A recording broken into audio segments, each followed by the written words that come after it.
No alvorecer da civilização, a humanidade compartilhava uma única língua e um único propósito, vivendo em harmonia nas vastas planícies da Terra Antiga. Movidos por uma curiosidade inquieta, as multidões começaram a migrar para o Oriente, buscando novos horizontes até encontrarem a vasta planície de Sinar.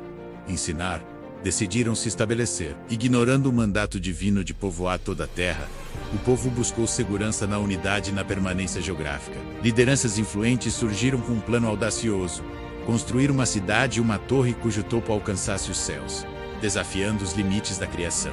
A tecnologia da época avançou. Tijolos de barro eram queimados no fogo e o betume servia de argamassa, simbolizando a crescente autossuficiência da engenharia humana. A fundação foi lançada e a torre começou a subir. Cada tijolo assentado era uma declaração de orgulho e uma tentativa de controle sobre o destino. O objetivo real não era a habitação, mas a fama. Façamos para nós um nome, diziam eles, buscando glória própria longe da presença de Deus.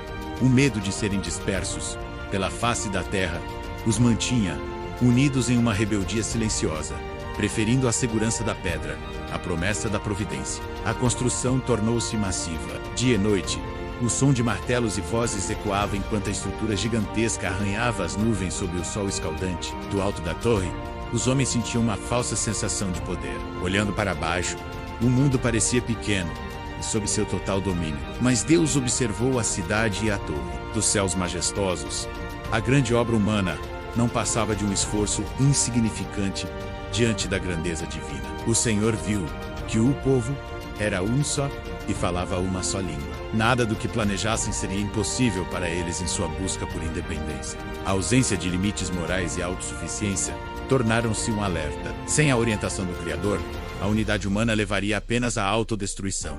Assim, Deus decidiu intervir. Uma força invisível desceu sobre Sinar, não para destruir com fogo, mas para confundir a fonte de sua força: a comunicação. O caos começou subitamente. O mestre de obras pediu um tijolo, mas recebia água. Amigos de longa data não conseguiam mais entender uma única palavra. A unidade transforma o sei em desespero. Discussões acaloradas em sons incompreensíveis ecoavam pelas rampas, e o trabalho coordenado tornou-se impossível. O silêncio caiu sobre a obra. A torre ficou incompleta, uma carcaça de tijolos abandonada sob um céu melancólico, testemunhando a falha do projeto humano. Os povos se separaram. Aqueles que falavam a mesma língua se uniram e partiram em direções diferentes, espalhando-se finalmente por toda a face da terra. O local recebeu o nome de Babel, que significa confusão. A torre permaneceu como um monumento ao orgulho que precede a queda. A lição de Babel ecoa através dos tempos. O progresso sem Deus gera desunião. Mas em meio à dispersão, um novo plano começaria a surgir. Gerações depois, na cidade de Ur dos Caldeus, vivia um homem chamado Abrão. Ur era um centro próspero de comércio e adoração a deuses de pedra. Certa noite, sob o céu estrelado, Abrão ouviu uma voz que mudaria tudo. Deus o chamou para deixar sua terra e sua parentela, rumo ao desconhecido. A promessa era grandiosa. De Abrão sairia uma grande nação, e através dele, todas as famílias da terra seriam abençoadas. Sem hesitar, Abrão arrumou seus pertences. Ele partiu com sua esposa Sarai e seu sobrinho Ló, movido não por mapas, mas por uma fé absoluta. A jornada foi longa e árdua. Atravessaram desertos vastos e rios sinuosos, mantendo a obediência silenciosa em cada passo dado sobre a areia quente. Finalmente, chegaram a Canaã. As paisagens eram amplas e férteis, um contraste vibrante com o deserto que haviam deixado para trás, como o primeiro ato em sua nova terra. Abrão construiu um altar de pedras brutas, oferecendo adoração e gratidão ao Deus que o guiou. Mas a fé seria testada. Uma fome severa atingiu a terra, secando os pastos e forçando o grupo a buscar sobrevivência, além das fronteiras prometidas. Eles desceram ao Egito, onde a opulência das pirâmides e do Nilo oferecia pão, mas também trazia perigos para a família de Abrão. Temendo por sua vida devido à beleza de Sarai, Abrão cedeu ao medo e omitiu a verdade, dizendo que ela era apenas sua irmã. Sarai foi levada ao palácio de Faraó, e a promessa de uma linhagem parecia estar em risco por causa de uma falha humana. Mas Deus interveio com pragas sobre a casa de Faraó, protegendo Sarai e lembrando a Abrão que a aliança dependia da fidelidade divina, não da perfeição humana. De volta a Canaã, a prosperidade de Abrão e Ló Cresceu tanto que seus pastores começaram a brigar por espaço e água. Ló escolheu as planícies férteis do Jordão, atraído pela aparência de abundância. Enquanto Abrão aceitou ficar nas terras mais simples de Canaã, sozinho, Abrão confiou na providência invisível. Ele sabia que a bênção não estava no solo que escolhia, mas no Deus que o acompanhava. Deus então renovou a promessa, mandando-o olhar para o horizonte. Toda aquela terra seria sua e de seus descendentes para sempre. Mas uma vez, Deus o levou para fora e disse: olha para o céu e conta as estrelas, se puderes. Assim seria sua descendência. Apesar de sua idade avançada e da esterilidade de Sarai, Abrão creu no impossível. Seu silêncio era uma adoração profunda à soberania de Deus. Sua fé foi contada como justiça. Na luz suave do amanhecer, o patriarca permanecia como um farol de esperança em um mundo de incertezas. Abrão tornou-se o homem da promessa, o ponto de partida de um plano de redenção que atravessaria milênios e mudaria a história. Os anos passaram e a paciência de Abrão foi testada pela melancolia do tempo. Ele envelhecia, mas a promessa de um filho ainda não se cumpria. Sarai, sentindo o peso da esterilidade, sofria em silêncio dentro da tenda, confrontada pela realidade biológica que parecia negar a palavra divina. Em um momento de fraqueza, decidiram agir por conta própria. Sarai sugeriu que Abrão gerasse um filho com sua serva Agar, tentando ajudar o plano de Deus.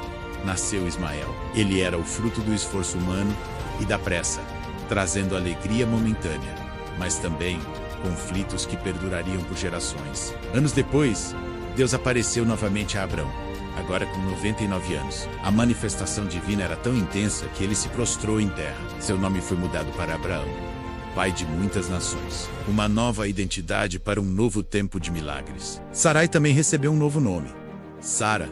Ela foi confirmada como a mãe da promessa, através de quem o herdeiro legítimo viria. Abraão sorriu com incredulidade. Como poderiam dois idosos gerar vida? Mas para Deus, o tempo é apenas um cenário para sua glória. O milagre se materializou. Sara deu à luz a Isaque, cujo nome significa riso, trazendo uma alegria que inundou todo o acampamento. A família celebrou a fidelidade de Deus. O herdeiro da promessa estava nos braços de seus pais, provando que Deus nunca falha em suas palavras. Contudo, o crescimento de Isaque trouxe tensão com Ismael. O atrito entre o que foi feito pelo homem e o que foi dado por Deus tornou-se evidente. Em um momento difícil, mas necessário, Agar e Ismael partiram para o deserto. Deus prometeu protegê-los, mas a linhagem da promessa seguiria por Isaque. Anos depois, veio o chamado mais chocante. No silêncio da noite, Deus pediu a Abraão o que ele mais amava: seu único filho, Isaque, em sacrifício. O local designado era o Monte Moriá.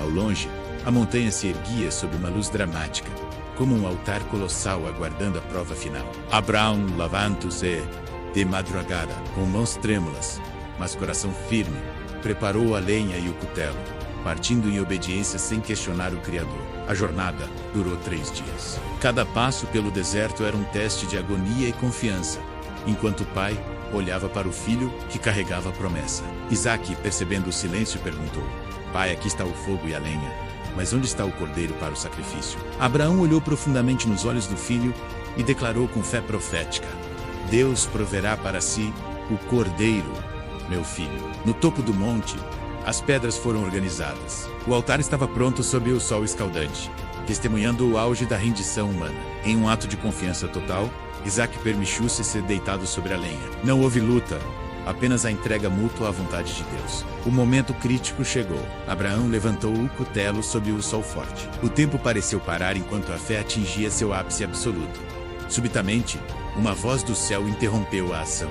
Abraão, não estendas a mão sobre o rapaz. Agora sei que temes a Deus. Abraão olhou ao redor e viu um carneiro preso pelos chifres em um arbusto próximo. A provisão divina estava ali, pronta para o sacrifício. O carneiro foi oferecido no altar, no lugar de Isaque. O substituto providenciado por Deus poupou o filho e selou a aliança para sempre. O céu brilhou com uma intensidade sobrenatural, validando a obediência de um homem que amou o Criador mais do que sua própria descendência. A promessa foi multiplicada. Seus descendentes seriam como a areia do mar e as estrelas do céu, uma multidão incontável de abençoados. Aquele lugar foi chamado Jeová Jiré, o Senhor proverá. Um testemunho eterno de que a fé não é entender, mas confiar no sacrifício final.